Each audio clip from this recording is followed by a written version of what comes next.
Shalom Aleichem. Bezrat Hashem, we shall continue Torah Dalet, number 4 in Lekutey Moharan. Here we're going to read an explanation of Rabbi Nachman of Breslev to very mysterious, hidden in many ways, words of Torah of the sage Rabbah bar Chanah, and an explanation by the Rashbam on those holy words of the Rabbah bar Chanah. V'zeh perush, Rabbah bar Chanah said, that's the explanation of what he said. Zimna chada, one time, hava ka'azlinan besfinta. We were like sailing a boat. V'chazinan, and we saw, hahu kavra, that fish, deyatvale achlatina beusye, that sat inside of his nostril, in his nose, a tiny bug, a tiny cockroach of the sea, like a certain worm or something like that. Ve'idchuhu maya, and he died. And water rejected him, kicked him, like the water usually kicked out every dead thing out of the sea. Veshadyuhu leguda, and rejected it, the fish, out to the shore. V'charuv mineh, and because of his size, has been destroyed by him shitin mechoze, 60 cities. Ve'achalu mineh shitin mechoze, and other 60 areas, cities, ate from its flesh. Umlachu mineh shitin mechoze, and 60 other cities came. Because they live far away, they were not able to take the fresh fish, the fresh meat from the fish, so they put it into salt and preserved it, and 60 different cities were eating from that salted fish.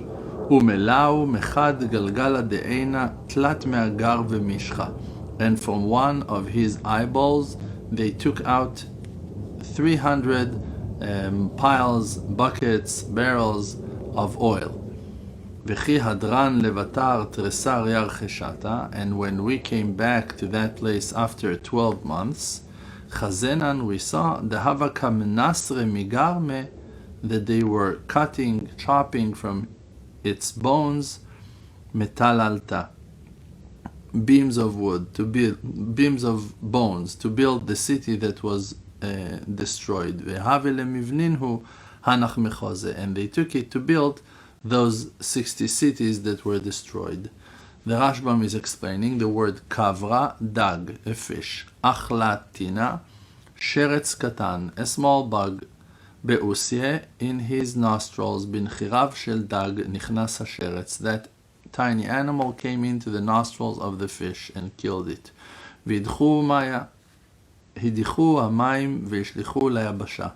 The water rejected the dead fish and thrown it to the dry land, like the sea, that cannot stand any dead thing. Charvu mineh shitin mechoze, shehishlichu hamayim al shishim krachim ushvaran kulam. That the water rejected, thrown him out on 60 cities, and he broke all of them. That he was so big, so large, shahaya gadol kol kach. Ve'achlu mineh shitin mechoze, and 60 cities were eating from it, be'odo lach, while it was still fresh and moist. Umelachu mineh shitin mechoze, different cities that were far away from there, put salt on it and carry the flesh, the meat, to their place. Mechad galgala de'ena, migalgal eino, from the sphere of his eye. Lakchu shemen tlat me'agar, they took oil, 300 buckets. Havam nasre, they were cutting with a saw. Livnot, to build. Me'atzmot adag, from the bones of the fish. Otan mechoze, she'epil, those cities that he broke. Okay, so that is the saying of Rabbah bar Chanah. Of course, that we know that there are great depths to that story, and it's not a simple tale describing history of what happened. We're absolutely sure that there is a highly message in it, and that was an ancient way to speak Kabbalah. Back then, secrets of Torah were not easily pronounced out loud, and the real true righteous ones were hiding them in hints and were telling stories that would cover the secret and will reveal its essence to the ones who are qualified to understand it. Now Rabbi Nachman of Breslev is explaining the Torah that he gave us, Torah 4 in Lekutey Moharan, based on that saying of Rabbah bar Chanah.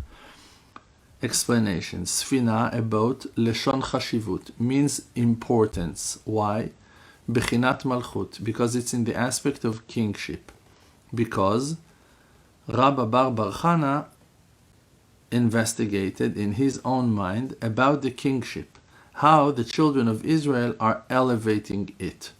Why the word sfina, a boat, means importance?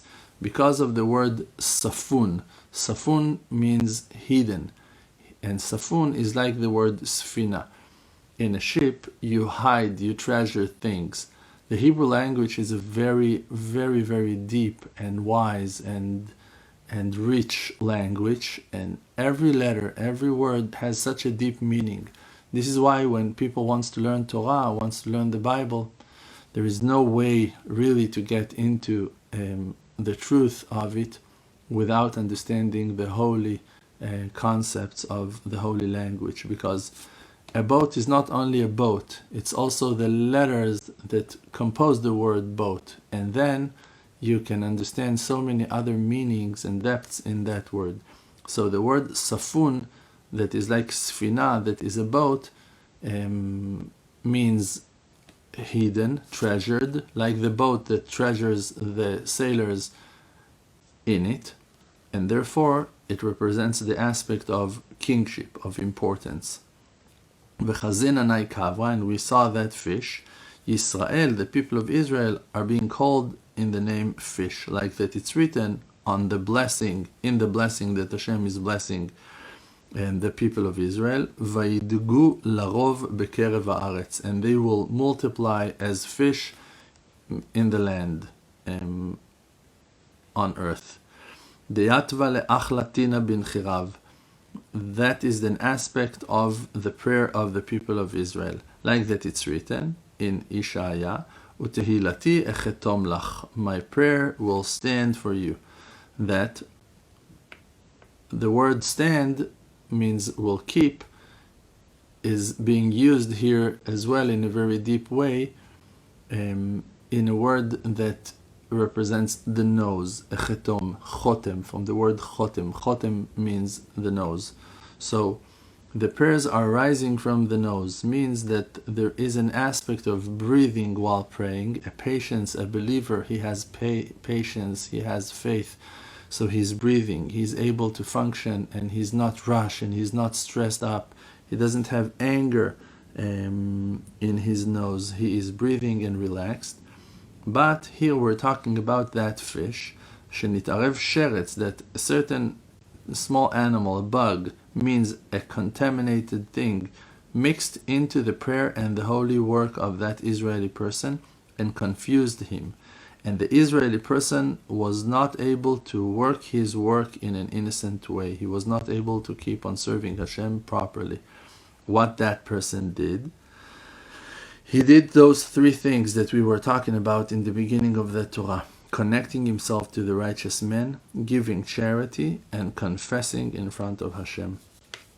And now Rabbi Nachman of Breslev is keep on explaining this wonderful Torah.